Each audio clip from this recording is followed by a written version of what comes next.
Right now, first on Fox 21 this morning, the latest on a developing story we brought you earlier this week. 51-year-old Randall Hamilton is facing charges of attempted murder, child abuse, and prohibited use of a weapon. He was arrested in connection to a shooting Thursday night near the Shots Tavern in Security.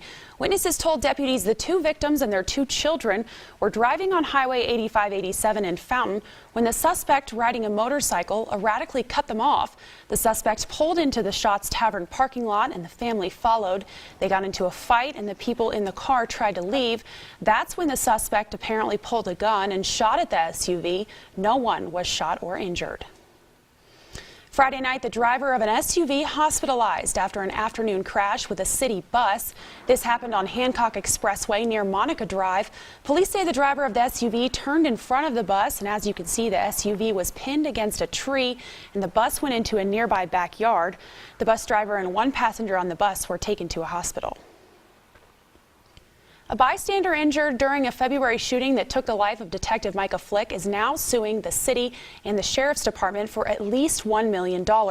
Thomas Villanueva doesn't know the extent of his injuries, but says there's a potential he could be paralyzed from the waist down.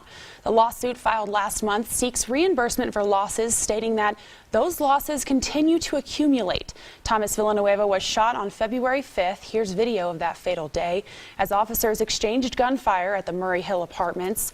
That night, two sheriff's deputies and a Colorado Springs police officer were injured. Detective Micah Flick lost his life. Villanueva says during the shooting, a bullet struck his left shoulder, passed through his spinal cord, and went through his left lung. The claim says the shooting left Villanueva with gunshot wounds throughout his body and other potential injuries which are yet unknown. As of right now, it's unsure if he'll walk again, but Villanueva told Fox 21 that he would fight and will start walking again soon.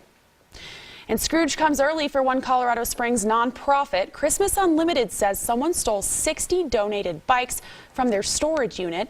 They were storing their bikes on their property, waiting to hand them out this Christmas. No word yet on who might have taken them.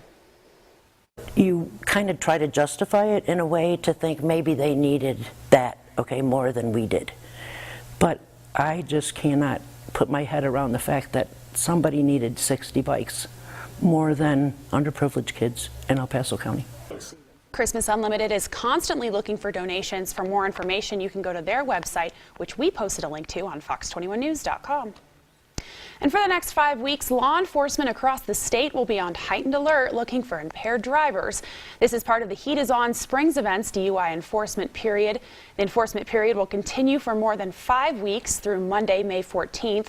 In 2017, a whopping 1,958 drivers were cited for driving under the influence of alcohol, marijuana, or other drugs during the 5-week spring DUI enforcement. And a new app rolling out in Colorado Springs, and it's all to help people get where they need to go. Amblacab is a nonprofit organization that provides specialized transportation, and its new app offers an easy way to book a ride for seniors, low-income individuals, and those with disabilities. We spoke with a senior who says this app just makes her life easier. All I got to do is just go on the app, set the appointment, the time, the date, what have you, all the information. And I check next day, and then it's verified. It's as simple as that. It's really easy. If you want to use and sign up to use this app and Amblacab services, we have all that information on our website. That's fox21news.com. And in more news across Colorado, before the Rockies and Braves took the field Friday, 3 members of Colorado's law enforcement threw out the ceremonial first pitch. Honoring the 3 deputies we've lost since the start of the year, Douglas County Deputy Zachary Parrish, Adams County Deputy Heath Gum, and El Paso County Deputy Micah Flick. On hand was Douglas County Sheriff Tony Spurlock, Adams County Sheriff Michael McIntosh, and Lieutenant O'Driscoll, who represented the El Paso County Sheriff's Office. There was also a moment of silence. Right now, a Denver hospital postponing most of its scheduled surgeries while it resolves an issue with the cleaning of certain surgical instruments. Porter Adventist Hospital says it was working closely with patients to reschedule surgeries. Earlier this week, the hospital warned some of its patients might be at risk of contracting hepatitis B, hepatitis C, or HIV because surgical instruments weren't properly cleaned. I'm disgusted and outraged by any instance of sexual assault here or in the United States Air Force, as a parent, as a military commander, and as a human being. A hot button topic at the State of the U.S. Air Force Academy address yesterday afternoon, sexual assault. Superintendent Lieutenant General Jay Silveria talking candidly about how the Academy plans to handle the issue of sexual assaults in the future. The superintendent not shying away from talking about the Air Force Academy's mismanagement of its sexual assault prevention and response program during the 2017 academic year. Fox 21's Taylor Bishop tells us what he had to say. An annual assessment of service academies by the Department of Defense revealing the academy failed to comply with the military's victim assistance and advocacy policy, determining the mismanagement of victim response programs did not meet the standard. Accountability in our SAPR office and adherence to the highest standards led General Johnson to initiate a command-directed investigation and take some actions against those in that office. That drove some turnover in that office. We're addressing those issues directly up front. We're being diligent about hiring new professionals to replace those in the office, and we're continuing to scrutinize our efforts. But we also want to do that with transparency. On Monday and Tuesday of next week, the Academy is hosting the Pathways to Thriving Summit. The superintendent says it's the first of its kind on campus and will address issues surrounding sexual assault. And in Colorado Springs, mountain biking enthusiasts are hoping the new bike park plans will pedal forward. Right now, the plan is still in its very early stages, and the concrete company looking to open up its old quarry for the park still has yet to get permits approved. If all goes as planned, the bike park would be constructed in northern Colorado Springs, just off of West Woodman Road. That's where the Pike View Quarry has been for a long time under the owner Transit Mix. Avid bikers hope the park plans go through, saying without it, more people will create illegal trails.